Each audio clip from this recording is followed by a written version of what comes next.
So guys Vodafone Idea limited की next date of hearing तो आप लोगों को पता चल ही चुकी होगी। हेयरिंग आगे बढ़ा दी गई है। रीजन दशहरा हॉलीडेज, तो कोर्ट वहां पर आपकी हेयरिंग्स नहीं होती है रेगुलर्स। लेकिन इस हेयरिंग के बीच में, इस पूरे टाइम फ्रेम के बीच में एक बार फिर से हम सभी पॉसिबिलिटीज को डिस्कस करेंगे और साथ में एक व्यूअर की, एक इन्वेस्टर की क्या अर्ज और मांग रही है पिछले 5 सालों के अंदर या फिर अभी के टाइम पे, उसको यहां पर फिर से इवैल्यूएट करेंगे, री इवैल्यूएट। क्योंकि अगर आप रेगुलर व्यूअर हो आपको मालूम होगा सब कुछ, लेकिन अगर आप नए व्यूअर हो आपको ये चीजें मालूम होनी चाहिए। ठीक है, तो शुरुआत करते हैं वीडियो के बारे में। NISM 7 certified VR which is a SEBI registered exam, तो सब्सक्राइब के बिना मत जाना। तो शुरुआत करते हैं आपकी सबसे पहले रेंज से। लास्ट सेशन 790 आपको देखने को मिला और टॉप का लेवल था आपका लगभग 880 के आसपास। यही हम डिस्कस कर रहे थे कि आपकी अगर एडजर्नमेंट आती है, हमने टोटल सारी पॉसिबिलिटीज 4 5 3 4 जितनी पॉसिबिलिटीज थी कि हेयरिंग में क्या क्या होगा सब डिस्कस करते हो और चार्ट पर क्या दिखेगा वो भी डिस्कस करा था, पर अपडेट के साथ में, मतलब पर पॉसिबिलिटीज के साथ में। मतलब अगर एक्स पॉसिबिलिटी है तो उसके बेसिस पर चार्ट पर आपको क्या दिखेगा, अगर वाई पॉसिबिलिटी है तो उसके बेस पर चार्ट पर आपको क्या दिखेगा। ठीक है, तो ये रेंज आपकी थी 790 से 880 और आपको ये रेंज लास्ट सेशन में देखने को मिली हुई है। लेकिन क्या 790 अब इनएविटेबल हो जाता है, इसे भी यहां पर देखना पड़ेगा।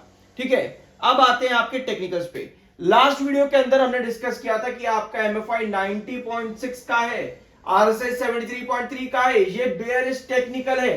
अगर आपके फेवर में डिसीजन आ भी जाता तो भी आप टेक्निकल पॉइंट ऑफ व्यू पे करेक्ट होते, पता है आपको। क्योंकि इतने हेवी टेक्निकल्स पर अगर आप जाओगे तो भैया दिक्कत तो आएगी ही आएगी। और अगर हेयरिंग आ जाती है अगली, मतलब कि जो आपकी हेयरिंग है उसमें आपको एडजर्नमेंट मिलता है, तो भैया टेक्निकल पॉइंट ऑफ व्यू आपके सामने खड़े थे। 90.6 का आपका MFI, 73.3 का आपका RSI, ये पिछले वीडियो के टेक्निकल्स हैं।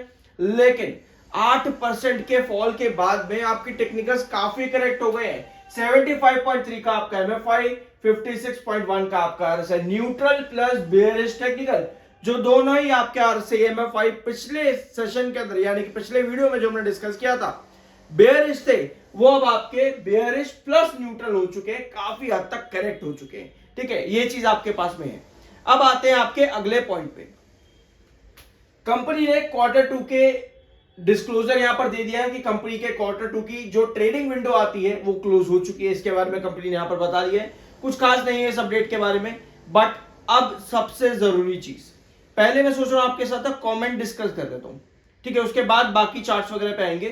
थोड़ा लंबा रहेगा ये वीडियो यार, मैं क्योंकि सभी चीजें यहां पर आप लोगों के साथ डिस्कस करना चाहता हूं। स्पेशली जो नए व्यूअर हैं, जो रेगुलर है, उनको चीजें मालूम है, काफी हद तक उनको पता ही रहती है। AGR relief, fund raise, capex plan, bank loan, private lenders loan, ये 5 पॉइंट आप यहां पर देख रहे हो टोटल।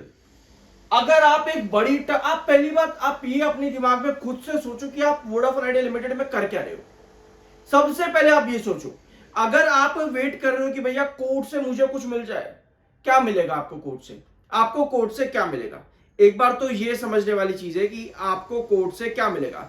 क्या आपको कोर्ट से ये मिल सकता है कि भैया सब AGR माफ कर दिया, आपका कुछ भी नहीं देना आपको, सब सब भूल जाओ AGR जैसे कुछ चीज थी? क्या आपको ये लग रहा है कि आप डे ड्रीमिंग कर रहे हो? पॉसिबल है क्या?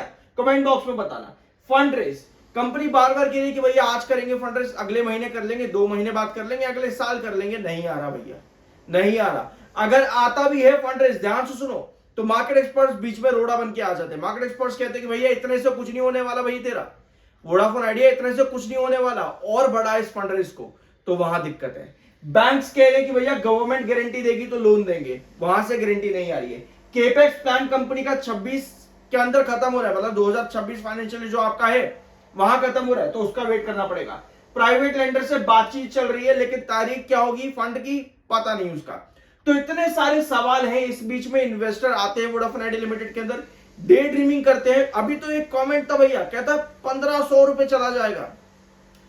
खैर कोई बात नहीं, ये सब चीजें चलती रहती है। तो ये आपको पॉइंट्स चाहिए यहां पर, अगर आप डे ड्रीमिंग कर रहे हो।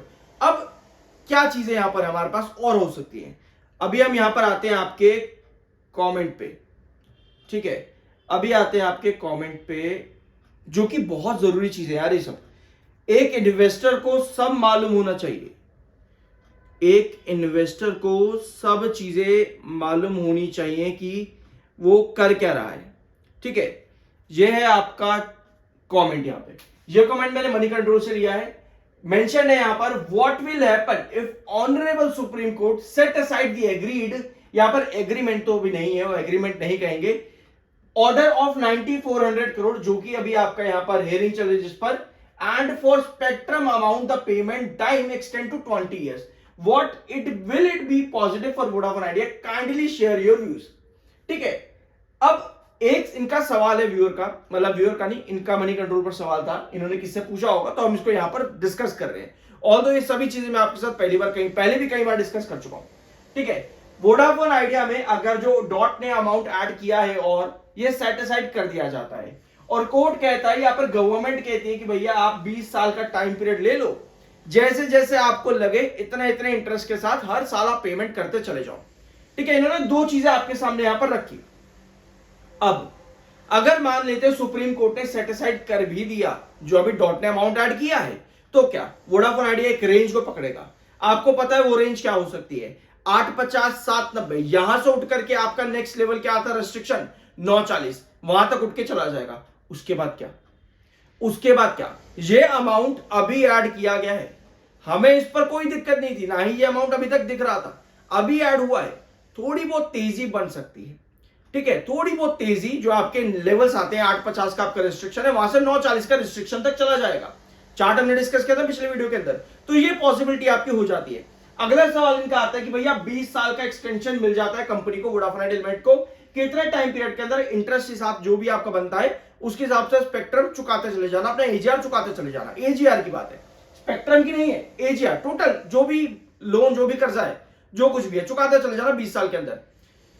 इसमें कंपनी के पास क्या चाहिए होगा, हर साल का अगर आप इंटरेस्ट भी देखोगे वो भी काफी बड़ा है, लगभग 6000 करोड़ के आसपास आता है, अगर आप हर साल 20 साल तक एक्सटेंड करते हो 6000 करोड़ के आसपास। अब उस 6000 करोड़ को कंपनी को चुकाना पड़ेगा। ठीक है, अगर ये ऐसा कुछ होता है तो ये अमाउंट कंपनी को चुकाना पड़ेगा हर साल। उसके बाद कंपनी को फंड रेज भी करना है, तो बहुत चीजें हैं इसके बाद भी। तो अगर हम इस वाली पॉसिबिलिटी को भी लेके चलते हैं कि 20 साल तक एक्सटेंशन मिल भी जाता है, तब हम चार्ट पर कहां खड़े हैं, तब भी हम चार्ट पर इस बेसिस पर खड़े हैं कि वोडाफोन आइडिया रेलिवेंस कहां रख पाएगा जियो और एयरटेल के बीच में, समझ रहे हो, तब भी आप रेंज बाउंड होते हो। तब आपकी पॉसिबिलिटी यह आती है कि आप 940 को ब्रेकआउट करोगे, आप 1040 तक आ जाओगे, नेक्स्ट रेस्ट्रिक्शन आता है आपका 1040 पे। ये कैसे है, एक बार यहां पे देखो स्क्रीन पे, आपको कुछ ज्यादा नहीं करना है, आपको सिर्फ और सिर्फ पूरे एक साल का पैटर्न खोल के रखना है। अगर आप एक साल का पैटर्न खोल देते हो तो आपके सामने काफी सारे लेवल्स आ जाएंगे, जैसे कि 660, 690, 720, 760, 790, 850, 880, 940 और फिर टॉप पे आता है 1040, ये वाला लेवल। ये सारे लेवल आपके सामने खुल जाते हैं, तो आपके पास रेंज पता लगती चली जाती है। जिस जिस तरह से कंपनी के पास, अगर आप डे ड्रीमिंग वाली सोच रख रहे हो कि भैया ऐसा हो जाए ऐसा हो जाए, तो उसके हिसाब से आपके पास सारी रेंज खुलती चली जाती है चार्ट पे। अब एक सवाल और, this is called pass your monkey to other shoulders, by doing this he survived 6 years। Vodafone Idea 6 साल सर्वाइव करके इसके साथ में विदाउट पेइंग एजीआर। देखो ऐसी बात नहीं है वोडाफोन आइडिया ने एजीआर पे नहीं किया है, टाइम टू टाइम कंपनी ने इंटरेस्ट पे किए हैं, वो बात समझने वाली है। ठीक है, government of India requirement to get its shit clean, जो भी इनका कहना है, if we wouldn't have bought government of India inside he would have packed in 2020 itself. अगर वोडाफोन आइडिया लिमिटेड में सरकार ने एंट्री नहीं मारी होती तो 2020 में कंपनी बंद होकर के गायब हो चुकी होती। अब मैं अगर आपको अपनी कहानी बताऊं तो 2019 की बात है, नवंबर की, वोडाफोन आइडिया में बहुत सारी खबरें थी। अब आते 2020 जनवरी फरवरी के टाइम पीरियड, जनवरी फरवरी में चलते हैं, वोडाफोन आइडिया लगभग 2.90 के आसपास गिर गया था, ₹2.90 के आसपास गिर गया था। ठीक है, उस समय पूरा सोशल मीडिया प्लेटफॉर्म अगर वोडाफोन आइडिया पर वीडियोस अपलोड कर रहा है या कुछ भी बातचीत कर रहा है, वो यही कहता था भैया कंपनी बंद है। और मैं 2.90 पर एंट्री लेकर के बैठ गया था भैया, मैं 2.90 पर एंट्री लेकर के बैठ गया था। उस समय मुझे जीरो नॉलेज थी मार्केट की, मैंने कहा यार कुछ अता पता नहीं है भैया, ले तो लिया, क्या करूं, कुछ अता पता नहीं था, एंट्री मार के बैठ गया। तो मैंने क्या किया, मैंने ऐसे ही सोशल मीडिया प्लेटफॉर्म पे लोगों की वीडियोस देखना शुरू किया। मैंने कहा यार देखते सुनते लोगों को क्या कह रहे हैं भैया, मेरे को तो मार्केट के बारे में कुछ ज्यादा पता नहीं है। तो कोई कह रहा है भाई कंपनी बंद हो जाएगी, कोई कह रहा है कुछ। एक लाइव सेशन वहां पर ऑन था यूट्यूब पर ही, मतलब और चीजों के बारे में बात कर रहा था, बट मैंने वोडाफोन आइडिया के बारे में कमेंट सेक्शन में पूछ लिया कि मैंने इतने पे एंट्री करी है, मैं क्या करूं। वहां पे मेरे को पढ़नी शुरू होगी गालियां कि भैया कंपनी बंद हो जाएगी वगैरह वगैरह, ऐसा हो जाएगा वैसा हो जाएगा, क्या कर रहा है तू, पागल है, इतने कुछ मेरे को चीजें पढ़ी। और यूट्यूब का जो भी ओनर एडिटर जो भी था, उसने भी मुझे रिप्लाई किया, कहता कि भाई ये तो कंपनी 2 महीने में बंद हो रही है। मैं डर गया, मैंने कहा यार ना मुझे रिसर्च ना मुझे कुछ अता पता है नहीं, मैंने तो एंट्री लेकर के बैठ गया।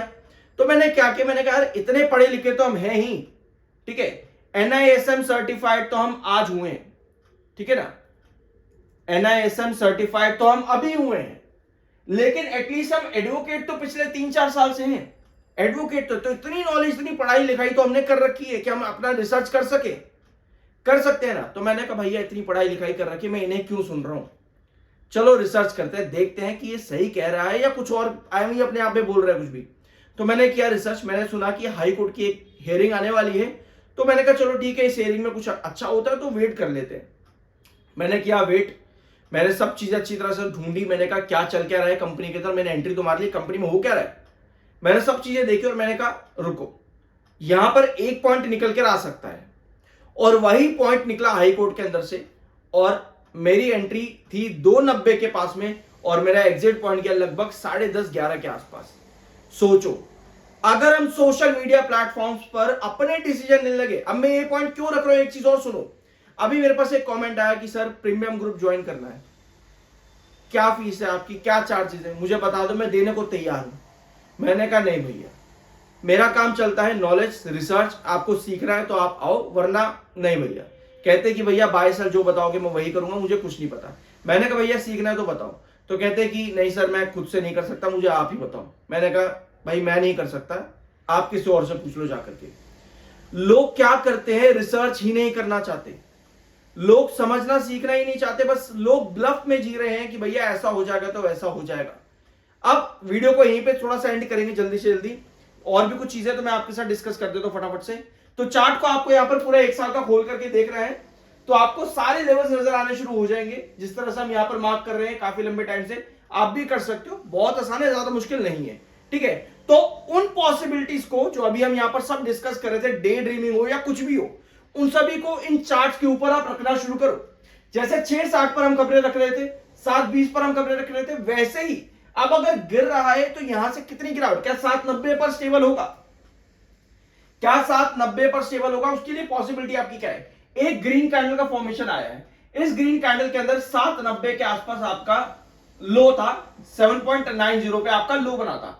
अब यहां से आपको चाहिए होगी 1-2 ग्रीन कैंडल और फिर बाद में स्टेबिलिटी चाहिए होगी 7:90 पे। अगर ये पॉसिबिलिटी आती है, 1-2 ग्रीन कैंडल अगर यहां पर क्रिएट हो जाती है 7:90 के ऊपर ही, तो यस आप कंसोलिडेशन कर जाओगे till next date of hearing तक। लेकिन अगर ऐसा नहीं होता तो फिर आप वापस से डंप हो रहे हो कहीं ना कहीं 7.60 पर। तो ये चीजें अभी आपकी वोडाफोन आइडिया लिमिटेड के अंदर, बाय सेल की कोई रिकमेंडेशन नहीं, वो आपकी अपनी मर्जी और अपना ओपिनियन होना चाहिए। आई होप कि वीडियो आपको पसंद आएगा, मिलता है अगले वीडियो में।